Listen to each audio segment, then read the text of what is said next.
tonight's bedtime lesson, and today's bird is the house sparrow.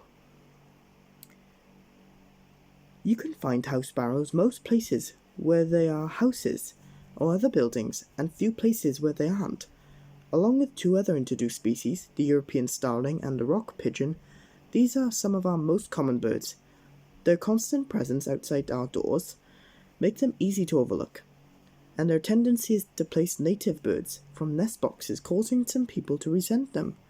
But house sparrows, with their capacities to live so intimately to us, just some beneficials of our own success. Oh, let me turn this fan off.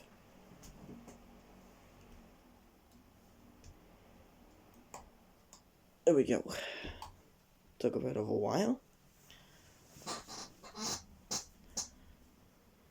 So, anyway, many people regard house sparrows as undesirables in their yards, since they aren't native and can be a menace to native species.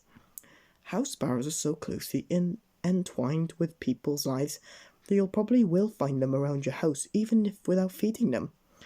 They are frequent visitors to backyard feeders, where they eat most kinds of birdseed, especially millets, corn, and sunflower seeds. Cool facts. The house sparrow was introduced into Brooklyn, New York, in 1851. By 1900, it had spread to the Rocky Mountains. In San Francisco and the Salt Lake City, aided the bird spread throughout the West. House sparrows are now common across all of North America except Alaska and far northern Canada.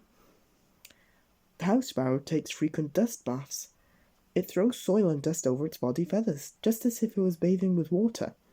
In doing so, a sparrow may make a small depression in the ground, and sometimes defends this spot against other sparrows. Due to its abundance, ease to raise, and general lack of fear towards humans, the house sparrow has proved to be an excellent model organism for many avian biological studies. To date, there has been over 5,000 scientific papers published with the house sparrow as the study species. House sparrows aggressively defend their nest holes. A scientist in 1889 reported cases of house sparrows attacking 70 different bird species. They sometimes evict other birds from nest holes, including eastern bluebirds, purple martins, and tree swallows. House sparrows in flocks have a pecking order, much the way chickens in the farmyard do. You can begin to decipher the standings by paying attention to the black throats of the males. Males with larger patches of black tend to be older and dominant over males with less black. By wearing this information on their feathers, sparrows can avoid some fights and thereby save energy. House sparrows have been stealing food from American robins and piercing flowers to drain them of nectar. And the final one. The oldest recorded house sparrow was a female, and at least 15 years or 9 months old when she was found in Texas in 2004, the same state where she had been banded.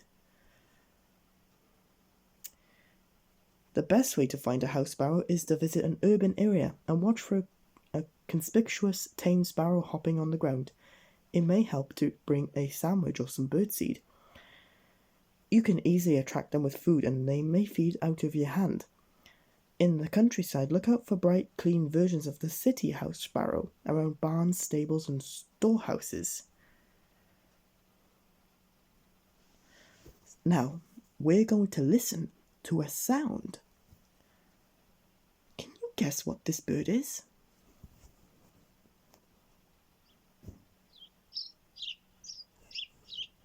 Listen to that. What bird do you think is making that noise? Oh. Happy April Fool's Day, everyone! Today is the 1st of April, finally. What is that? Ooh. I'm going to play it one more time, and if you don't know it, I'll tell you the answer at the end. Hit it, please. Ahem. Ooh. Can you listen to that? that was the house sparrow, today's lesson. Now, for tomorrow's bedtime lesson, we're going to do... One second, let me load it up. Where is it?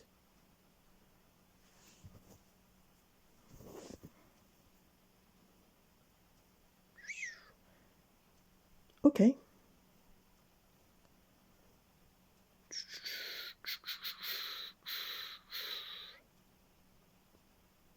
Let's do...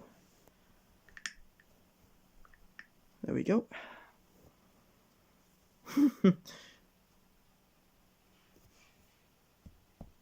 There we go.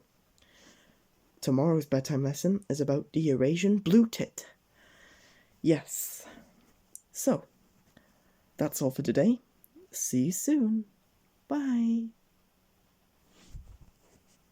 The video's ended.